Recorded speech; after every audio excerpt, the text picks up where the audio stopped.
Hey everyone, welcome back to another episode of The Comfort Circle. We have a very special guest with us today. Her name is Felicia, and she is the author of a book called Radiantly Resilient. And we're really excited to talk to you, Felicia. How are you?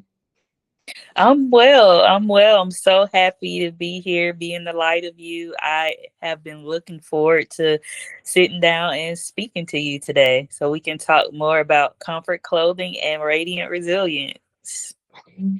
I'm really glad. So, just to let the viewers know, what exactly is your book about? So, radiant resilience pretty much stem from my life and dialysis with kidney failure.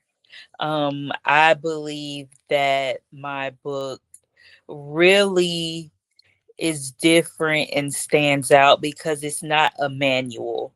And a lot of times with kidney failure, or I could assume any type of chronic illness, there's just overload of information being thrown at you. So this book was written by me from a patient, and it includes just kind of a overall how to guide, what to do, and just advocating for yourself as well, on top of creating those sparks of resilience, joy, and comfort. Yes, you'd say it's kind of like a guidebook for anyone going through this. Yes, for sure. And the book, it kind of is broken up into sections where we talk about spiritual health, physical health, emotional health, because a lot of times people forget that dialysis is not just a physical issue. So I believe covering that as well kind of holistically, targets us in the dialysis community, as well as anyone honestly dealing with chronic illness. I've had quite a few people who, are dealing with other things such as cancer or autoimmune diseases, and they found it very helpful as well. So, Felicia, I just wanted to get to know you a little bit. Like, what do you do? How did you get diagnosed? Just your story. Yeah, so I was a little girl. I was diagnosed with renal failure when I was 8 years old. From that point, and it was caused by lupus nephritis. I have been in the healthcare system, so I have seen a lot. I'm now in my late 20s, so I have seen so much. I had my first transplant when I was 10. And then I had another transplant because that one rejected due to what's called BK virus. And so my second transplant, it was lost in 2022 to COVID. So just through those ups and downs, like for instance, I went to college my freshman year on dialysis. I was doing peritoneal dialysis, 8 o'clock classes. It was crazy. I look back now, like, how did I do that? But Yeah. yeah, I was going to classes, and I really told myself though, and I really set my mind to live as normally as possible. Dialysis is not the main aspect of your life. You can have a life outside of it, and it's just a part of what you have to do. Makes sense. So, you were pretty young when you got diagnosed. So, I don't know if you would remember, but when you initially found out that you're gonna need dialysis, what went through your mind? I can remember being at the doctor's office and them telling my parents, like, she's going to need a transplant. So I remember aspects like that. But as far as the magnitude of what it actually meant, did Yeah. not sink in until I was older. So, like I said, though I would say even a little past my second transplant, I knew that my kidneys didn't work and I got a new one. But like as far as what that meant for the future and you know the transplant doesn't last forever, and answering all those questions myself. That's kind of how I processed, and through my parents, of course, asking questions and getting guidance from them. Yeah, that sounds really scary for a child. It was, I said, I was kind of shielded from the magnitude. Yeah, So that helped, I would say, a lot, to just not be in fear when I was younger, just to be able to live a bit more like other kids, I would say. I guess another question I have is that when you're going through dialysis, what does resilience look like for you on days when strength feels impossible?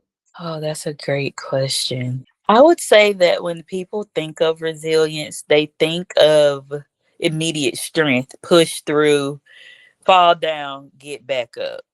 But in dialysis world, I think I have come to really learn that resilience has come from learning how to adapt, from being intentional with yourself and really honoring how you feel, the questions you may have, and how you can be a part of your health, even though it may feel like it's a lot. You can still be there and be confident in how you feel. I feel like that is resilience in general for anyone who is going through anything tough. For sure. Your book you mentioned is about thriving and not surviving. Hmm. So, Uh-huh. what do you think that would look like for someone going through dialysis? From surviving to thriving is really the biggest word I would say is um, advocating and being present. My biggest tip, just being able to say, hey, like for instance, in dialysis, the point is to remove the fluid. So if you go in and maybe your weight has shifted, like a lot of us probably after the holidays, and you can't take Yeah. much fluid, be okay with telling the nurse, I cannot take off the prescribed amount today, or I feel bad, or I feel I've gained weight, because those quick moments in the beginning before treatment will keep you out of the hospital, keep any adverse effects, possibly passing out, low blood pressure. Just being able to speak and say, hey, let's try this instead of this, and let's come up with a plan so that all of the extra fluid I do have is removed, but maybe not at one session. So you're saying planning ahead can make the person feel like they're thriving instead of surviving because you take back control. For sure. And with any chronic illness, you can sometimes feel like you don't have that agency, and reclaiming agency when your body feels out of control as a chronically ill patient, that's important. Yeah, that was actually going to be my next question that being chronically ill, your body goes through so many changes. How do you deal with the new relationship that you have with your body and That's a great question. I would say that it definitely has been a journey because, as I stated earlier, I started so young. So my body has changed, grown, and just completely had transformation after transformation. And I feel being able, like I said, to restore that agency and reclaim it. And also little rituals that instill and restore dignity, hope, self trust. Those help a lot as well. And they meet me where I am, because those kind of can evolve with your growth. They're just not, you know, characteristics stuck at one point in one level of your life. So I definitely over the years have changed my routine a lot, way I eat, the way I show up, exercise. So all those little things together create just a newness for me that give me a new norm to kind of go back from and move forward with until it's time to, evolve again. That makes sense.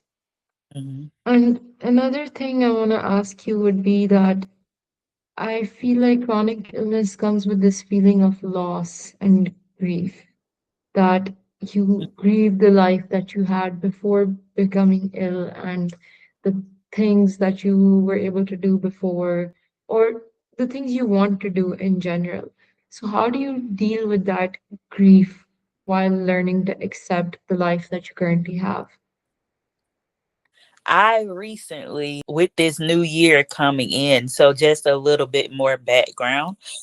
Before I was back on dialysis this round, I lived on the West Coast for 10 years. I worked for the number one hospital in the world, and I just had created my life there.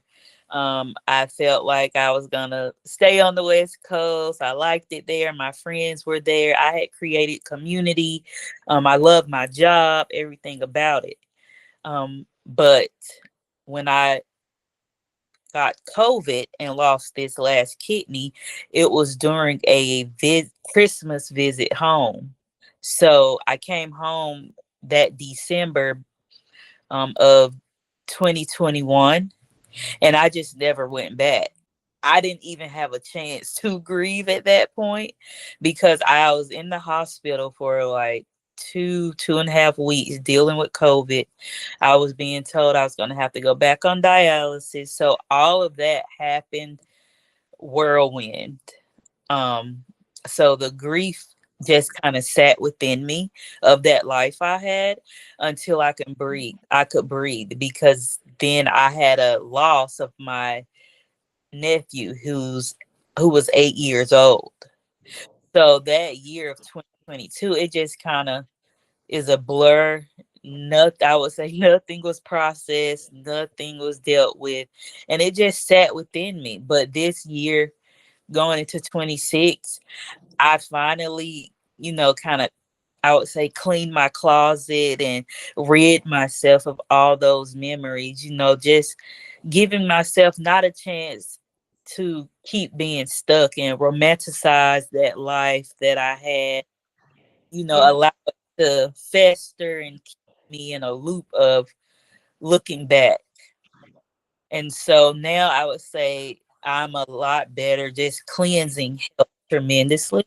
And I feel like it made space for the life now that I have, which I feel now, I am accepting that I am on dialysis, but it's not forever. It's Yeah. just able to create life now here. What changed for you, I guess, that helped you process this was time. Like, if this happened back in 2022, it's now 2026.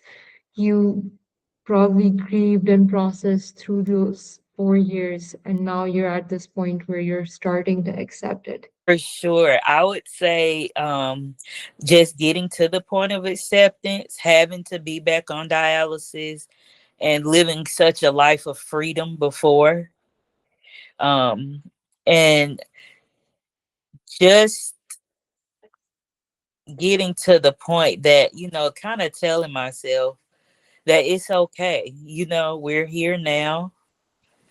Um, it's okay that, life doesn't look as you thought it should, but you're exactly where you should be. And just coming to those realizations and being able to really be confident as well, because I was holding on so tight to, okay, I'll go back to the West Coast when this is over, or I'm going to get a transplant soon, or I'm going to get a donor soon, so it'll be over. I was gripping to that so tight, I didn't give myself a chance to see anything outside of that. So I believe now it just had gotten to a point where I've accepted and I'm okay with picking up the pieces from where I am now and not wanting to rebuild what already has been. That's a really powerful statement.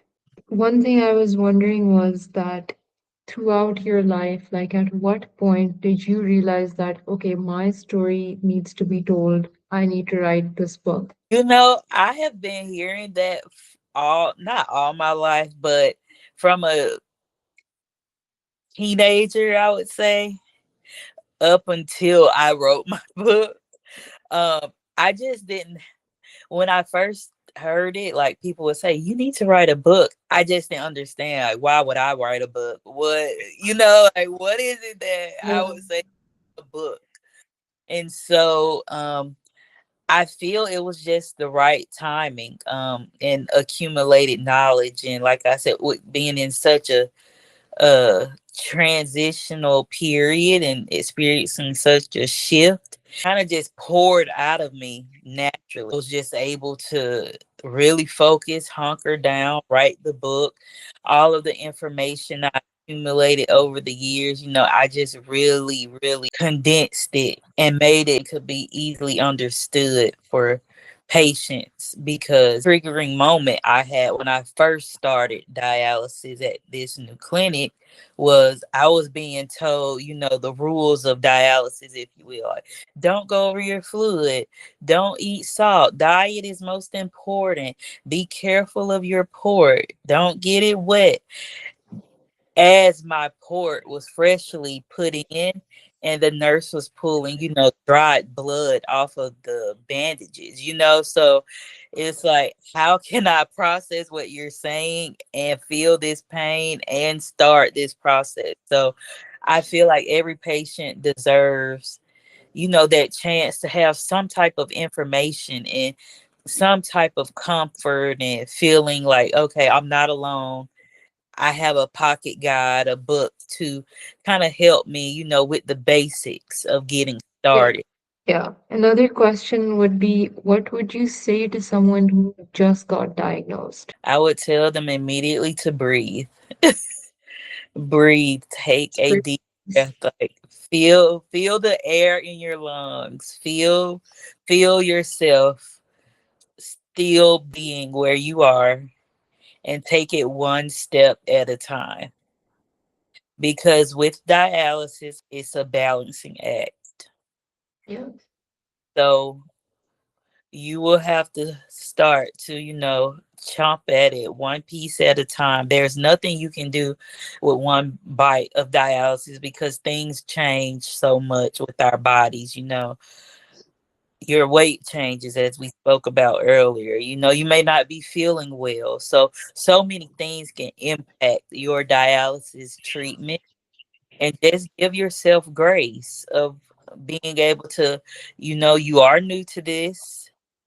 So allow yourself to learn what to do, what not to do, advocate, stay on top of your appointments, and don't don't allow anyone to override how you feel, because you're in your body, not the doctor, not the nurses. I wanted to ask you was that in the middle of treatment, what is something that would give you joy, even in the midst of all of that uncertainty and pain as you described? Just community within the clinic, that helps me a lot. Like when nurses or techs come over to talk, or the patient next to me, wants to speak, and kind of ask questions and see if we can collaborate notes on, like, was your potassium up from the holidays? Okay, mine was up Yeah. too. We'll fall back a little bit. Or, did you do this? Did you do that? I would say that gives me the most joy, because it can feel kind of like asylum on world in the chair on their phones, and they're, watching TV. So it's kind of like invisible walls, if you will, if there's no community. So that can make it feel even lonelier, or like you're the only one, Yeah. dealing with such a um thing as dialysis and renal failure. So I would say Yeah. definitely community, and just being able to find those little sparks. For our brand, the idea initially was that people who are going through treatment, they're already in so much discomfort and pain and grief. If there is anything that we can do to even momentarily relieve them or solve an issue that they have, like, for example, there's a lot of stuff we read on the internet about how dialysis patients always felt cold in dialysis rooms because you have to either lift your shirt or you have to take it off because of the sleeve problem. So that's how we came to design the port access hoodie for dialysis. Maybe you've seen our product. I have. Yeah, I'm glad. So that was the idea behind that. And I guess what I wanted to ask you was like, does physical comfort help or reduce your bad experience of dialysis at all? Would definitely say it does because what we wear affects how we feel and how we show up. I feel like with you and I just speaking, adaptive clothing is resilience made visible. I've been in the clinic and seen people come in just with shirts that they've cut, their own Mm. homemade version of adaptive clothing. So Yeah. you see that a lot, and having something that actually fits with the environment, and what's going on. I think that's so important because when you're navigating treatment, dealing with ports, catheters, fatigue, feeling sick, clothing shouldn't be another obstacle. I think just ease of access for treatment and comfort without sacrificing the style. I think that adaptive clothing isn't niche, it's inclusive design that really benefits everyone. And I feel like with our brand, the idea is that we want to convince these dialysis centers and um, yeah, oncology centers that you should provide these adaptive clothes to the patients themselves, and we're willing to provide those clothes. So I guess the reason why we're doing these podcasts as well is just to spread the message that this is what the patients need, this is what we're creating, and we just want the right product to reach the right people, I guess. Completely. I feel the same way about Radiant Resilience. I Yeah. I want, like you said, those oncology clinics, dialysis patients, just anyone who is dealing with the chronic illness and receiving treatment. Okay, I have a small game for you. It's like a myth busting rapid fire round. Okay. I'm, I'm gonna tell you like a few myths, and you're just gonna be like myth or truth. Okay. Okay. Kidney failure is painful. Truth. True. Okay. So, according to science, they would say that early kidney disease is often silent. So, that's interesting. In the sense of physical, I can see what you're saying. I was thinking more emotional, mental Oh, type, okay. but for sure, physical, no. Like you said, I do agree if it's just physical, yeah. Okay. Okay. Elderly people get kidney disease. True. Only elderly Oh, peoples. false. That's a myth. Okay. If my urine looks normal, my kidneys must be fine. Myth.